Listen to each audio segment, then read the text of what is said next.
We started out by celebrating the harvest on our own land when we created the science of agriculture, the success of the hunt, the rituals and celebrations of the rites of passage. All these things are good reasons for celebration. For us, we have a lot to celebrate in that we were able to survive this beast all this time in this hostile environment and still come out with some degree of sanity. I said some degree because, as Dr. Ben says, we are all crazy to some extent, having been here and survived under these conditions. But we're still able to function. And also we celebrated so often victory over an enemy. But never in the history of the world have I ever heard of a people celebrating the victory of their enemies over them. Do you get my point here? They may remember that, but they will not celebrate it.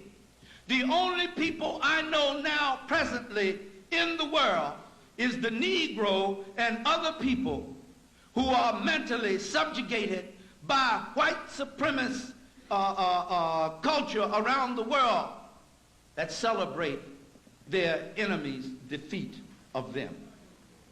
So when we study European holidays, we have to ask, whose victory are we celebrating? Kris Kringle means the birth of the Christ child. Now this I got to ask you. Now wait a minute, so let's be logical. Let's put aside belief and all that. Let's be logical in our thinking. How can a little short, dumpy, fat, red and white suit and wearing puffy-faced white man be a representative of or one and the same of the Christ child born over in a hot land in Palestine, a black boy in a manger in a stable, who eventually was assassinated for rebelling against the Roman government? Where's the connection? But here's the foolishness of it. I don't mean to sound arrogant or anything, but it just sounds foolish to me. Look, these young people are coming to me with this and to us with this. Now, either you're going to deal with reality with them or you're going to lose them altogether. But these fantasies are not going to keep it. They may have worked for you in your time because you didn't know any better. God winked on your ignorance because you didn't know no better. But now the door has been opened. The light is here. And if you fight against it, you fight against yourself. You prick against yourself in fighting against it. I'm not trying to convert you to anything. I'm not trying to get you to join anything but yourself. I want you to do your own thinking. And you can't do your own thinking unless you know this as well as that. Then you got some information you can work with in your brain computer. Other than that, you'll be walking around supporting their system and keeping them going from now on. That's why God will have to kill you with them too, because you won't let go.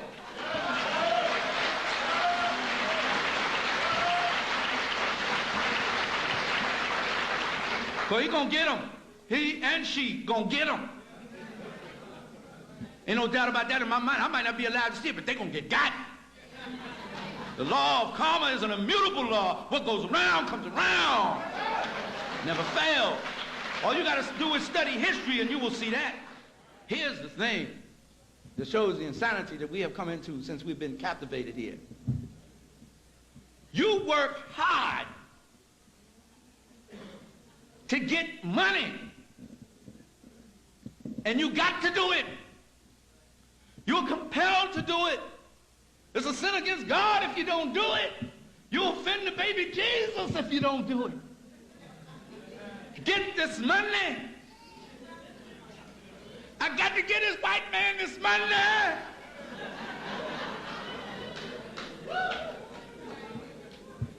And he put you in a state of panic and hysteria. There's only 20 days left to Christmas. Only 15 days left to Christmas. Oh, I gotta get this money. Oh.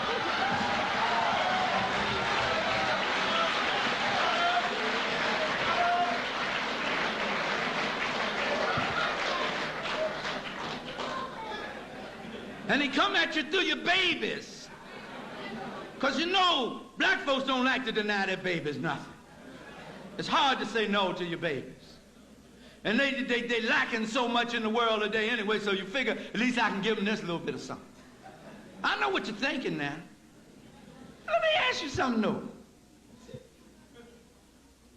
How in the name of heaven do you do all this? You got to work hard and 2 and 3 extra jobs and wrapping packages and maces and stuff. Spending money you ain't got.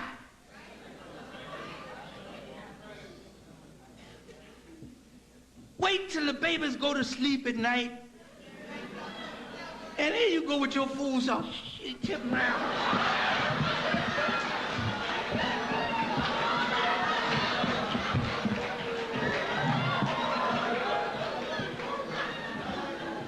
That you done hid somewhere. They wake up the next morning, their eyes all bright and looking at stuff around the tree. Come here, baby, look what Santa Claus done for you.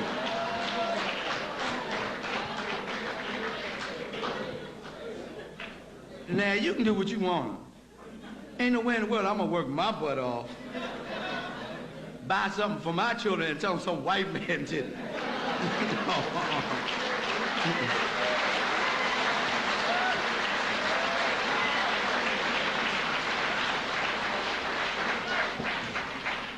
But here's a part of the mental genocide of that. You lied to your child for 10, 12 years. You may think that's a light thing, but it isn't. You have your child believing in something, and I mean we believe in it. I was hurt. I cried for 2 days when they told me it wasn't no Santa Claus. I cried, man.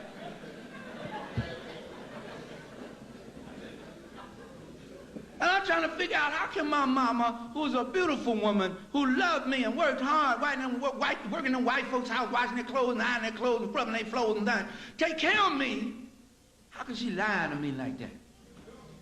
And it establishes, if the child is not conscious, it establishes subconsciously a distrust. Time is running out. It establishes a distrust. And anything else you say. So now by the time they get to adolescence, you wonder why they don't trust what you say to them. You done lied to them like that. For what? To give white folks the credit. You look at it and realize you have been living in a fool's paradise, so to get over that, you break out the bottle and have Christmas cheer. And then once you get that alcohol in you, and start thinking about you done spend money you don't have,